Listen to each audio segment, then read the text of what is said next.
If you have a BMW X3 M40i, you need one of these.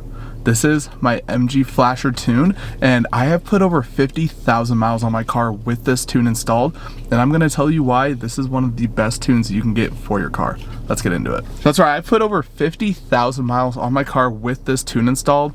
It has been absolutely amazing and flawless, and it's so like customizable and great. And you can pick up one of these for like $125 for a stage 1, or if you want a stage 1 and a stage 2 all together in the same package, you spend $175.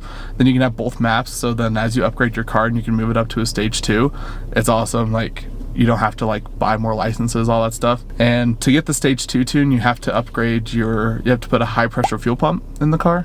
And then, but for me, I just have a stage 1 and I have a catless downpipe. And that's pretty much all the engine modifications I've done to the car.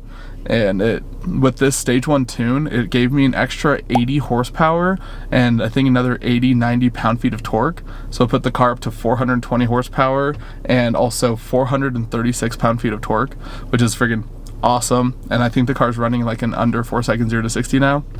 But if you install the high pressure fuel pump, you can get this up to 500 horsepower, and I think it was also close to 500 or 600 pound-feet of torque. It was like an insane number on their website. We'll pull it up.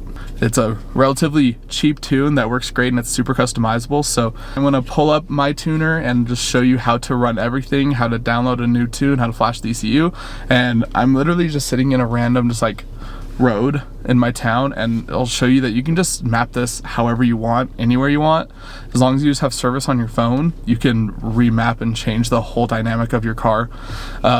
So this is also a tune where you can just like hop in, and if you're doing like autocross, whatever event, you can just go in there, tweak all your stuff, change the car to be a crazy track monster, and then after you're done, just reflash the tune to be more of a street car, and it's so cool. So I say let's go plug this into the port and let's get tuning this car. Take this and put it into the OD port down here, which on the X3 is right there. With the dash, you can see there's a green light that turns on, so that's how you know that it's connected and should be able to connect to your phone.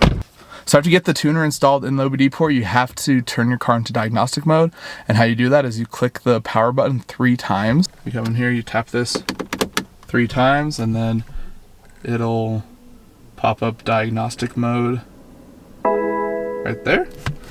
And now that it's in diagnostic mode, we can pull up the app and start working on the tuner. So I will pull up my phone screen right here.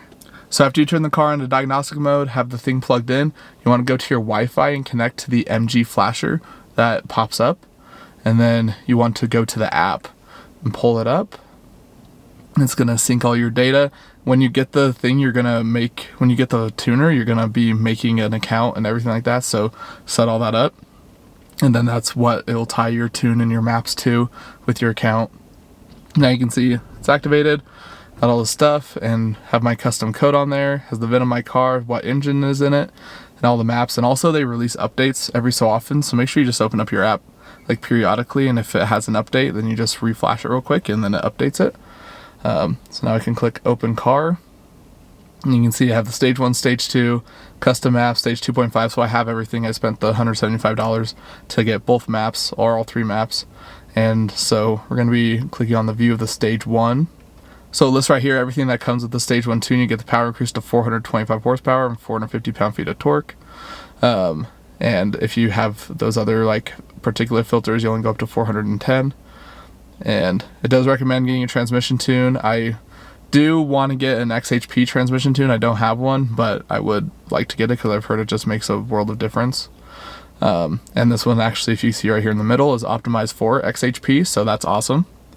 You can see like you can the additional features, you can have adjustable torque limiter, exhaust burble, target cooling, speed limiter removal, exhaust flap control, just all this stuff. You can just customize so many things in this car. So we're going to click continue. And then I'm going to go into this custom code that I already have installed here. And stage 1, we have 91 octane here in Idaho, so we'll do 91 octane. And here is the menu where you can just start customizing everything. I have a cat delete, so I have that checked, but if you don't have a cat delete, don't check that box. I think that's mostly just to remove the it removes the monitoring system or disables it, so then you just don't get check engine lights for the cat deletes. And then if you get the high pressure fuel pump, you want to check those box, or the injectors or the LSDs.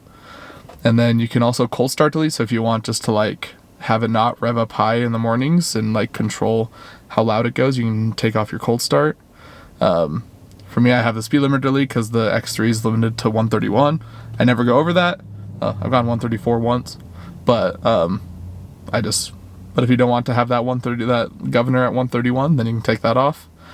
I have used to run it with the exhaust flaps always open, but I decided to take those off because I always liked how the exhaust note sounded. But when you have the exhaust flaps always open, it makes the a car burble even when you're in comfort and eco mode, and I didn't want that to always be a thing. It was kind of annoying being in comfort mode and still hearing the pops and the bangs and stuff, and I really didn't want that because I like to have my car be like, when it's in comfort, it's comfortable. Then when I'm in sport, then I want it to be popping, banging loud, and like driving fast.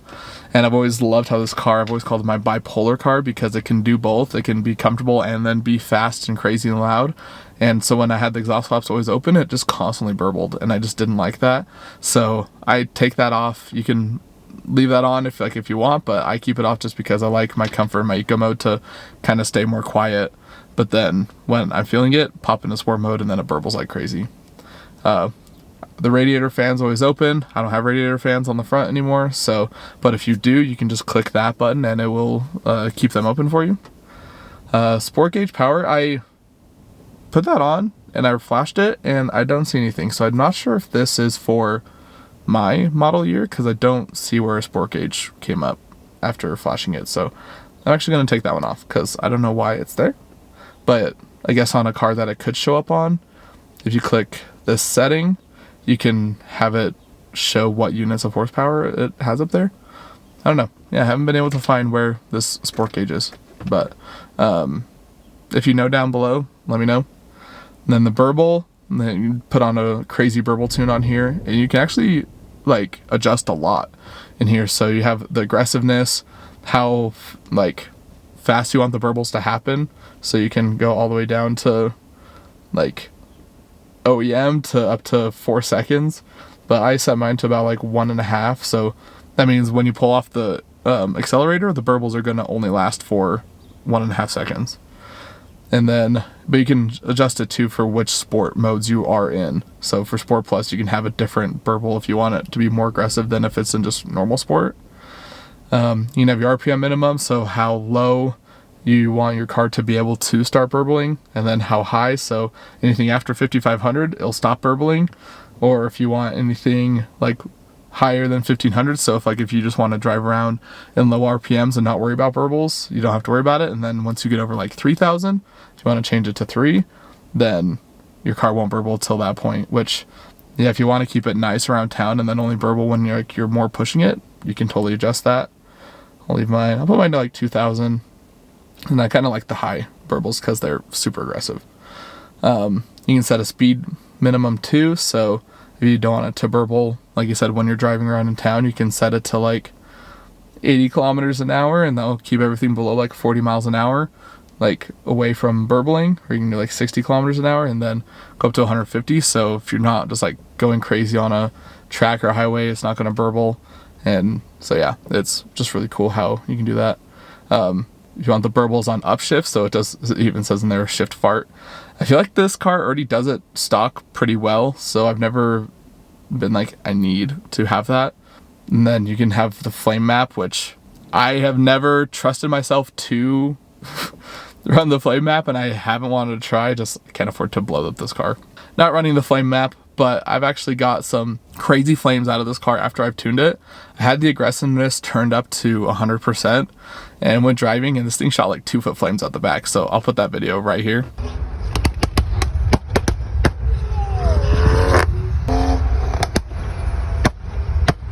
So yeah, it's just insane, the flames that this thing shoots at 100% aggressive, but also the revving at 100% aggressive is just The pops are just a bit too much for me, so here's also me revving it at 100% aggressive.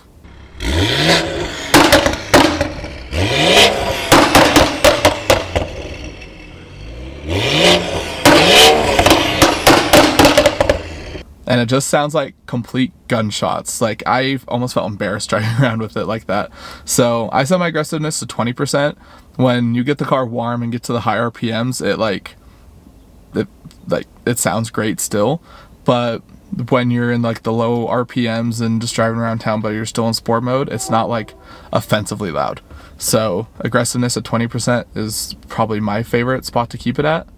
So we'll get back out of here. Have like max cooling on this one, so like if you are going to autocross the car and it's a hot day, you can turn on the max cooling and it will do all the stuff just to keep the car running cold instead of just having the car trying to figure it out. You can have a startup roar, so if you click that, you can choose like how long you want the roar to go for and how aggressive you want it to. I live in a little tight neighborhood, so I don't really set that up. You can limit how much torque gets used by gear, and I don't have any limits on mine. And then at the idle RPM, you can adjust how high you want the car just to sit and idle at, which I don't know why you'd want to raise that up personally. But yeah, so that's all the settings I run on my car. You can click continue, and it says pay attention, and you can click start flashing. But first, you see your phone has to be on airplane mode, so we'll pop it into airplane mode here. And then you also have to put the driver's seatbelt in just so the car doesn't turn off. So we'll pull the seatbelt and buckle it in. And then after that, you can just click, and if your car has a Wi-Fi hotspot, turn that off too. And my car doesn't need a charger, but you just click start flashing. You can see it's starting to run through all of the maps here. The progress, and this literally takes like 2 minutes, and then you'll start seeing these warnings pop up on the car, like drivetrain malfunctions, all this stuff, and you just have to kind of let it run through. It's kind of scary the first time you do it because you're thinking like, oh crap, I just broke my car. But you see it's already up to 97%.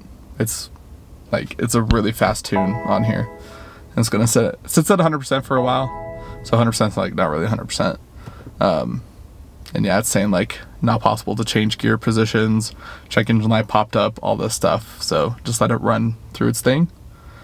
And it's resetting my ECU at the moment. You can hear like the flaps and like all this stuff just like moving around in the engine bay. So yeah, just keep letting it run through. Okay, so the car is now all flashed and tuned and everything. It was super easy. That was like not even 2 minutes. And so it says turn the ignition off, but it turns it off automatically for you. So, but if it doesn't, turn your ignition off, and then you wait 30 seconds to turn it on. So we'll just give it a second real quick. Okay, it's been 30 seconds now, so let's get this turned back on. Throw on the brake. I got no warning lights, no check engine lights, and even with having like the air intake flaps cut off, and with the no cat or anything, no check engine lights, this removes all of them, which is awesome. And yeah, so we are now tuned. If you did this from stock, you now have an extra 77 horsepower and a ton more torque, and you're definitely going to notice it. It's not like a life-changing amount of horsepower, but it's definitely like you get that extra like that you wish the car had, even though it's amazing stock. But like you just get that little bit extra that you just want, and you got all that for $125 for like, you got 80 horsepower for $125. I don't know what else like you could do to this car to get that same amount. And then like I said, if you get a high pressure fuel pump, you can get the stage 2 tune on this, and that would put you up to 500 horsepower on this car, which would be insane. So you'd get an extra 80 on top of the 80 that you just got.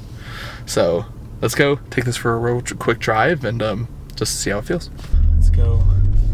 It is, and when you're in comfort and you're in eco, the car feels just like stock.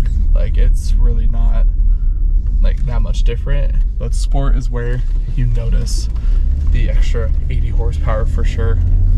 And it drives just fine. The transmission doesn't shift weird at all. Like I said, it would be good to get the XHP transmission tune. You know, I just haven't done it. That's about, I think for this car, close to like $280 or so.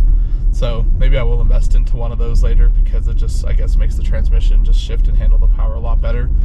Which I have noticed some hesitation on the transmission when like you're under full throttle. It does like, it doesn't like shift right away, or like it's noticeable on being like, I don't know why I just didn't shift, just like right there. But maybe with that transmission tune, it would like work out those just tiny little issues. And you can see we'll pop it into sport here, the transmission over there. Hear the pop start coming up.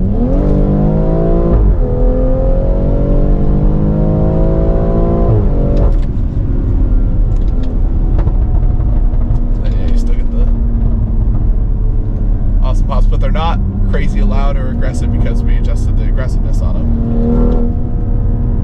But you can still get some pretty loud pops out of this at 20%.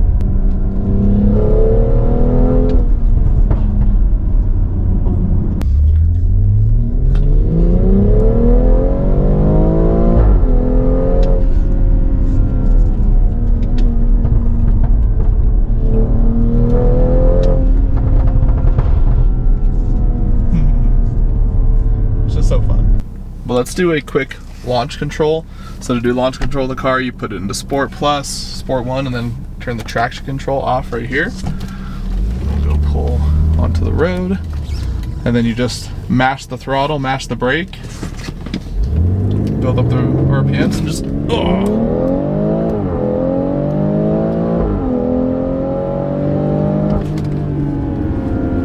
It's probably the hardest kick I've ever felt in this car. I don't know what they did to this tune, but it feels like way more aggressive than it was before. Build up the RPMs.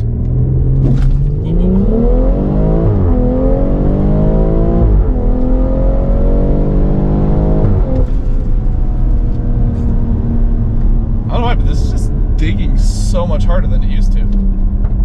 Yeah, so that will wrap up my thoughts on the MG Flasher tune. I have absolutely loved this system, and like I said, I've had it for 50,000 miles on my car. I've had no issues whatsoever, and really I think you saw with those launches with this update, I feel like it actually is making even more power, because I've never felt this car dig so hard before than just those launches we did right there, and it felt so cool. But yeah, absolutely love the system. I will link MG Flasher down below. This isn't sponsored at all. I just really enjoy this product and I've absolutely loved it. So go support them. Everybody goes with Boost Mod 3 and all that other stuff, but MG Flasher, a little more unknown, but they make a great product and at a great price. So I just want to support a company that just makes a good, like a really good thing. But yeah, let me know down below what you think of the MG Flasher tune. Do you run a Boost Mod 3 or stuff on your X3 M40? I would love to know just like what the differences are, or just like your experiences with it, because I've heard nothing but good things about Boost Mod 3, so, and I bet they're absolutely amazing. But yeah, if you want a good affordable tune for your X3 M40i, these MG Flashers are amazing. So go check them out and just go download a ton of horsepower out of your car, and it keeps it dead reliable. So like I said, put 50,000 miles with this tune and I've had zero issues, and the reliability has not changed one bit. So 10 out of 10 for this product. So thank you so much for watching and taking time out of your day to spend with me. I really appreciate you being here, and I really hope to catch you in the next video. Peace.